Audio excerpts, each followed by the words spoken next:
अस्सलाम वालेकुम। अस्सलाम नमस्ते सत श्री अकाल। उम्मीद करता हूँ फिट होंगे, बेहतरीन होंगे, अपनी लाइफ अच्छे से एंजॉय करेंगे। हम तीनों की तरह देवों के देव महादेव एपिसोड है जी 305 और पार्ट 1 है।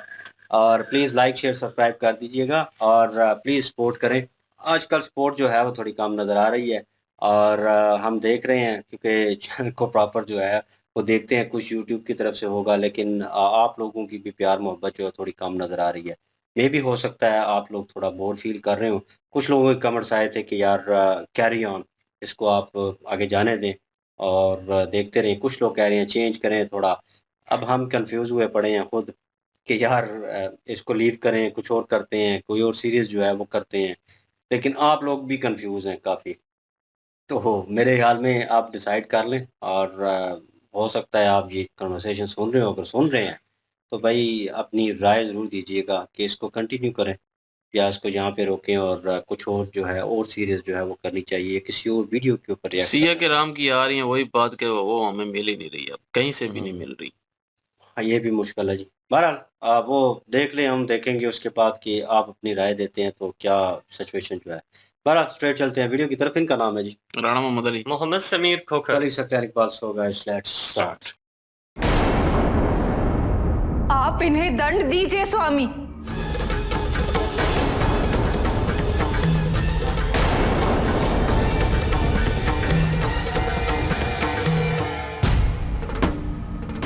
माँ,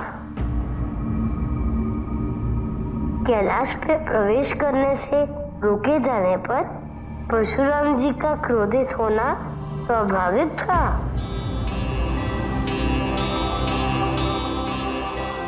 उन्होंने क्रोध में आकर अपना परशु चला दिया। यदि मैं चाहता तो इनके प्रहार को रोक भी देता, किंतु ऐसा करने से पिताजी का शस्त्र परशु का अपमान होता।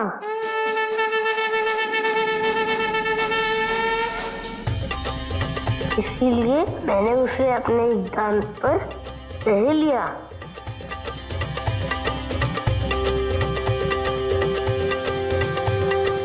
ताकि पिताजी के परशु का मान बना रहे।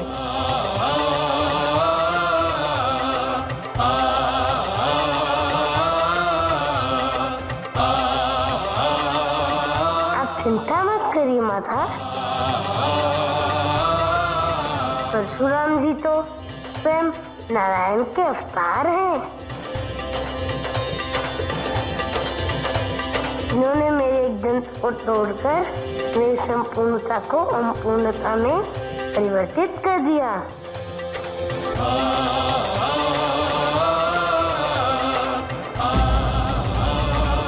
अपूर्णता अर्थात जिज्ञासा, कर्म करने की प्रेरणा। साथ ही आज परशुराम जी ने मुझे मेरी सहनशीलता का परिचय भी करा दिया। इन्होंने मुझे क्षति नहीं पहुंचाई, इन्होंने तो मेरा उद्धार ही किया है।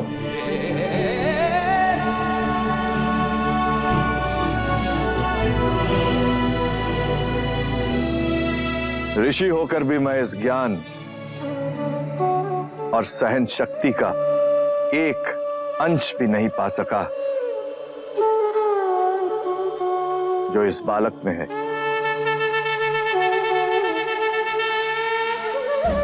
मुझे लगा इसने छूकर मुझे अपवित्र कर दिया,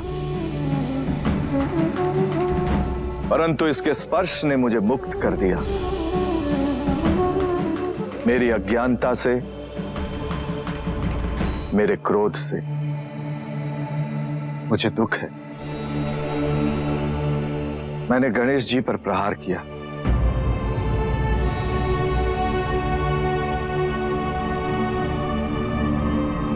इस अपराध का जो भी दंड आप निर्धारित करें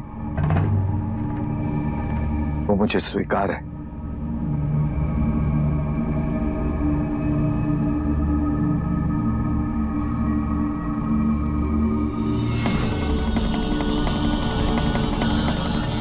आप दंड के भागी नहीं बनेंगे परशुराम।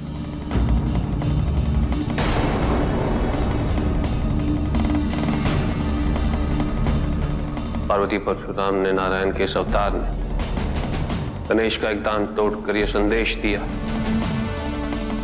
कि बुद्धि सदैव श्रद्धा से कम होनी चाहिए।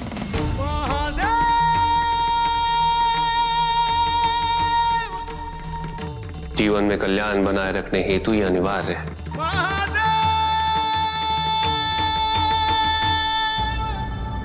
गणेश जी की जय, कल्याणकारी हितकारी महादेव पार्वती नंदन की जय, गणेश जी की जय, गणेश जी की जय। महादेव, गणेश ने संसार की एक और जटिल समस्या का समाधान कर दिया है।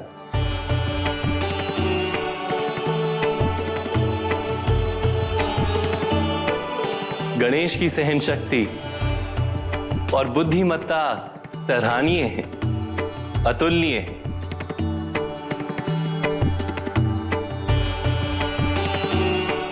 ऐसा बल और ऐसा साहस यदि किसी और के पास होता तो वो परशुराम से युद्ध करके इस प्रसंग को विनाश लीला में परिवर्तित कर देता।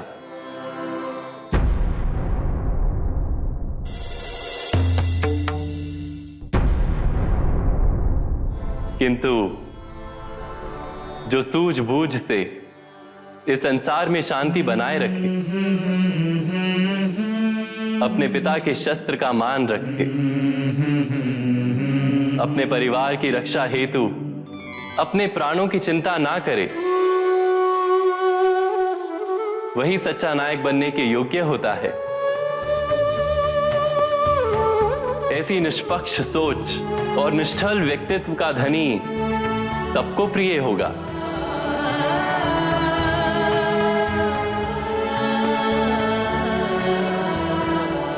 महादेव, मेरा आपसे अनुरोध है, गणेश को प्रथम पूज्य घोषित करें।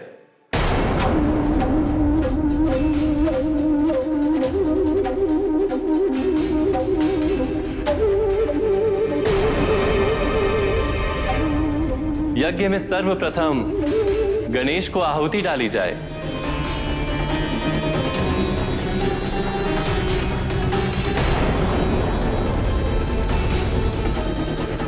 यही मेरा प्रस्ताव है।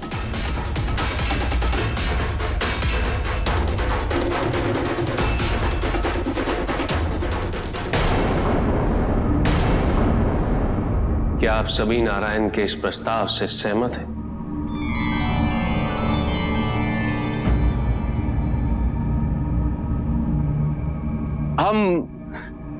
हम सबकी सहमति है।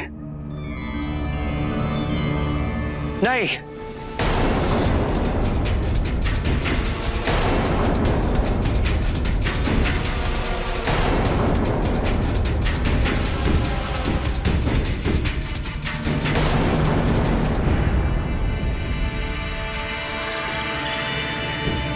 ये उचित नहीं होगा पिताजी।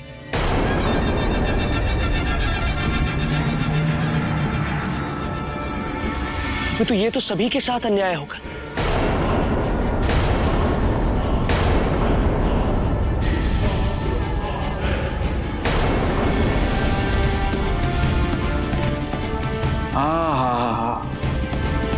और मैं सोच रहा था कि मेरे इतने वर्षों का प्रयास विफल हो गया। ये तुम क्या कह रहे हो पुत्र? गणेश तुम्हारा छोटा भाई है,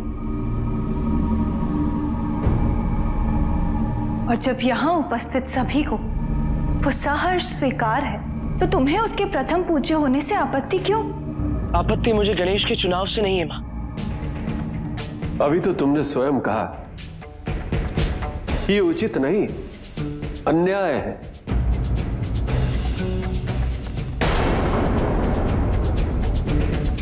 मेरा तात्पर्य ये है कि मुझे गणेश की नियुक्ति से नहीं, अपितु जिस प्रक्रिया से उसे प्रथम पूज्य घोषित किया जा रहा है, मुझे उससे आपत्ति है।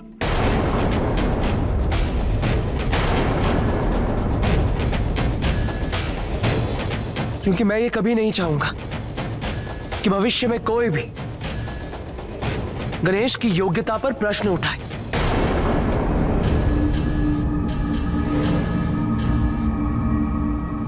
कोई भी ये ना कहे कि गणेश की केवल एक ही योग्यता थी कि वो महादेव और माता पार्वती का पुत्र है।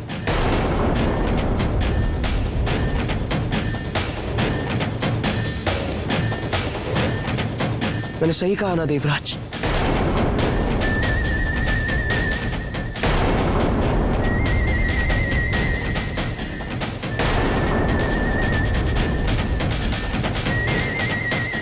मैं नहीं चाहता कि गणेश की कोई आलोचना हो।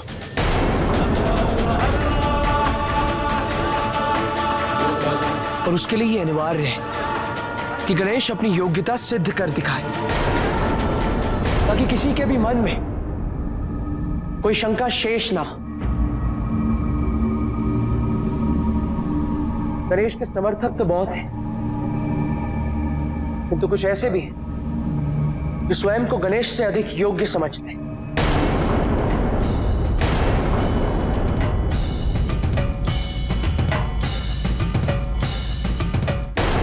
और निसंदेह उनमें से एक मैं भी हूं।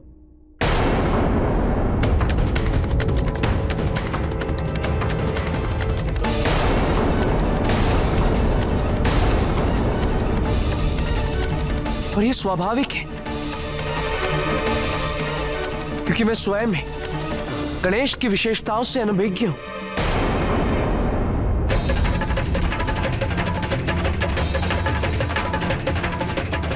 उसकी योग्यता से अनभिज्ञ हूं। और मैं भी कदापि अपने मन में कोई संदेह नहीं रखना चाहता।